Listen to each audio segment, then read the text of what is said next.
Bonjour les sixièmes. Alors, la semaine dernière, on avait commencé à travailler sur les écosystèmes et notamment en prenant l'exemple de l'écosystème de la mare. Donc, on va continuer à travailler sur l'écosystème de la mare. On va parler de son peuplement et des conditions de vie que la mare peut proposer au cours de l'année. Donc, dans le cahier, après le bilan que nous avions écrit la dernière fois, je vous demande d'écrire en rouge le grand 2, le peuplement d'un milieu et les conditions de vie. Puis, dans cette partie, on va sous-diviser cette partie en deux sous-parties. Donc, le grand A qu'on va faire aujourd'hui, on va parler des modifications des conditions de vie d'un milieu. Puis, nous parlerons, dans la deuxième partie, la semaine prochaine, des modifications qui sont liées aux saisons. Alors, je vous demande de coller l'activité numéro 2, si vous avez la possibilité de l'imprimer. Sinon, vous laissez de la place et on la collera dès que nous nous retrouverons. Alors, on va étudier dans cette activité numéro 2 les êtres vivants sur les deux côtés d'un vieux mur qui se situe près de la mare. Tout près de la mare, on trouve un vieux mur en pierre. Et si on s'approche de ce mur, on constate qu'il n'y a pas les mêmes êtres vivants du côté nord que du côté sud de ce mur. Ce que nous allons essayer donc de comprendre aujourd'hui dans cette activité, c'est pourquoi on ne trouve pas les mêmes êtres vivants des deux côtés du mur près de la mare. Alors, si vous avez des idées déjà avant qu'on regarde ensemble les documents, il faut écrire ici une hypothèse. Je vous rappelle que l'hypothèse, c'est quoi? C'est une proposition d'une réponse, sans savoir si elle est juste ou pas, à la question à laquelle on va s'interroger aujourd'hui. Et pour formuler une hypothèse, on commence toujours sa phrase en disant « je pense que » ou « j'imagine que » ou « j'émets l'hypothèse que ». À vous d'écrire votre propre hypothèse sur cette ligne.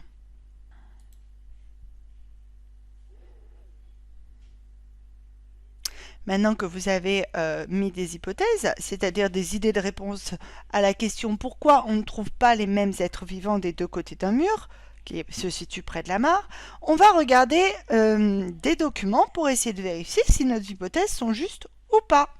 Alors, regardons ces documents. On va regarder un premier document ici où nous avons donc ce mur qui est du côté ombragé, donc exposition au nord, et on peut observer ici déjà un premier être vivant qui est assez abondant, d'ailleurs assez réparti, il y en a beaucoup.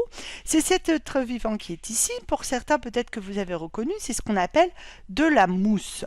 On peut observer aussi ces petits êtres vivants ici qui sont des petits, alors qui ressemblent à des insectes, mais ce ne sont pas réellement des insectes, ce sont des cloportes. Et ici, un animal que vous connaissez, c'est l'escargot. De l'autre côté de ce mur, qui est cette fois-ci exposé au niveau du sud, on ne retrouve pas du tout les mêmes êtres vivants. Déjà, la première chose, c'est que si on compare, on ne voit pas de mousse. On n'en voit plus. On peut, si on s'approche, regarder ici, on voit au contraire sur les roches directement des espèces de taches un peu orangées, un peu jaune, quelquefois un peu gris, vert, c'est du lichen, d'accord? Donc c'est cette espèce ici. Si je m'approche aussi et que j'ai de la chance sans faire trop de bruit, je peux peut-être observer un petit lézard qui est en train de se dorer au soleil. Et ici, je peux même observer des pyrochores qu'on appelle plus communément des gendarmes. Petit coup de pouce, certains êtres vivants ont besoin d'un milieu humide et frais pour vivre, comme par exemple l'escargot, alors que d'autres préfèrent les endroits plus secs et plus chauds. Pour comprendre pourquoi on ne trouve pas les mêmes êtres vivants des deux côtés du mur, des élèves ont réalisé des observations et surtout des mesures. Et ces mesures ont été réalisées avec différents appareils. Alors on a utilisé un thermomètre qui permet de mesurer la température. On peut utiliser aussi un luxmètre qui permet lui de mesurer la luminosité, c'est-à-dire la quantité de lumière que l'on a au niveau du mur. Et enfin, on peut utiliser un autre appareil qui s'appelle un hygromètre qui lui permet de déterminer le taux d'humidité, c'est-à-dire la quantité de vapeur d'eau qu'il y a dans l'air quand on est au côté nord ou quand on est au côté sud. Alors ici, dans ces deux encadrés, nous avons les résultats des mesures qui ont été faites par les élèves. Alors regardons ensemble maintenant les questions. Première question, indiquez avec quel appareil et avec quelles unités peut-on mesurer la température, le taux d'humidité, la luminosité. On vient d'en parler, je vous laisse quelques minutes pour compléter ici le nom de l'appareil, puis l'unité, ici de nouveau le nom de l'appareil, l'unité, et enfin le nom de l'appareil et l'unité. À vous de jouer. Alors pour celles et ceux qui auraient besoin encore là d'une correction, alors, on a vu que la température, on pouvait la mesurer grâce à un appareil qui s'appelle un thermomètre, oui. Et quelle est l'unité que l'on mesure quand on utilise des thermomètres? Eh bien, on utilise des degrés. Alors, il y a deux types de degrés, hein. Les degrés Celsius, qui sont les degrés que l'on utilise en France, et puis les degrés Fahrenheit, qui sont utilisés dans d'autres pays, notamment aux États-Unis. Alors, le taux d'humidité, avec quel appareil on le mesure? Rappelez-vous? Oui, avec un hygromètre.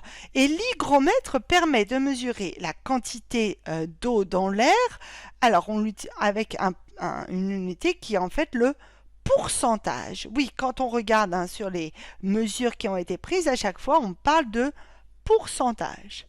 Et enfin, la luminosité.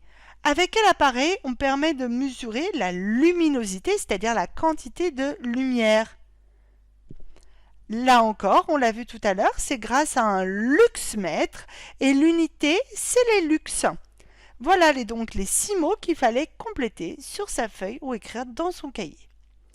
Question numéro 2. Je vous demande de construire un tableau à double entrée permettant de résumer les 3 caractéristiques physiques des deux milieux, donc la température, l'humidité, la luminosité, du côté sud et du côté nord, ainsi que les différents êtres vivants qui se trouvent de chaque côté. Alors, qu'est-ce que ça veut dire un tableau à double entrée? Alors, un tableau à double entrée, c'est facile à faire. En fait, c'est un tableau dans lequel on va avoir des informations qui vont être dans les colonnes et des informations qui vont être dans les lignes.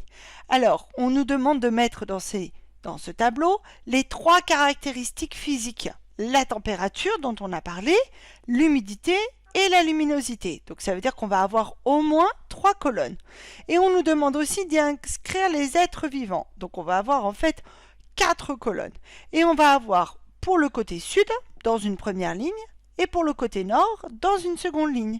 Alors, je vous laisse travailler sur votre cahier, et pour celles et ceux qui auraient besoin d'un petit coup de pouce, je vous donnerai la correction dans quelques secondes. À vous de jouer!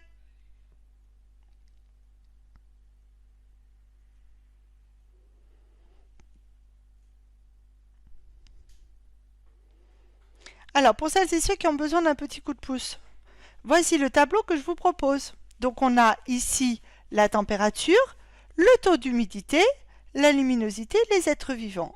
Tout ça pour le côté nord et pour le côté sud. Je vous laisse quelques minutes pour compléter ce tableau, ainsi que de noter le titre. À vous de jouer!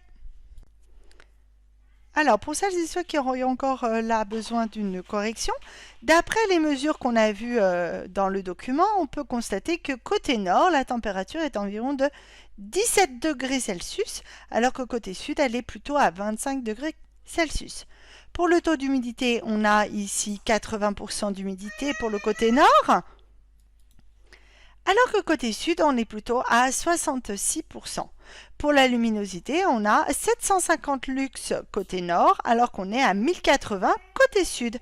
Et enfin, pour les êtres vivants, on a vu qu'au côté nord, on avait des cloportes, des mousses et des escargots, alors que côté sud, il y avait des lézards, des gendarmes et des lichens. On n'oublie pas d'écrire le titre, c'est un tableau présentant les êtres vivants et les caractéristiques physiques d'un mur. Passons à la question suivante.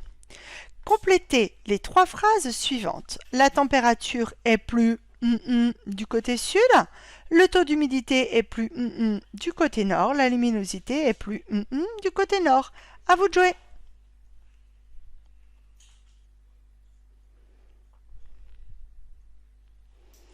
Alors, pour celles et ceux qui auraient besoin d'une correction, la température, elle est comment par rapport au côté nord? Elle est plus élevée et plus chaude du côté sud. Pour le taux d'humidité, côté nord, il est lui aussi plus élevé, plus important. La luminosité, côté nord, elle est plus faible que côté sud. Alors, si nous nous intéressons aux cloportes, donc ce sont ces petits animaux qui vivent du côté nord du mur, quelle hypothèse pourrait-on donner pour expliquer qu'ils vivent côté nord du mur et pas côté sud? À vous de jouer.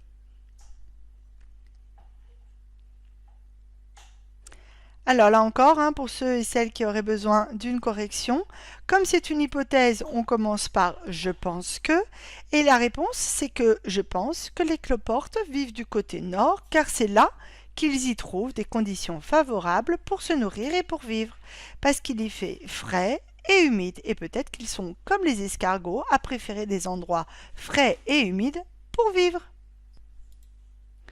Qu'est-ce qui est important à retenir de ce chapitre, de cette activité?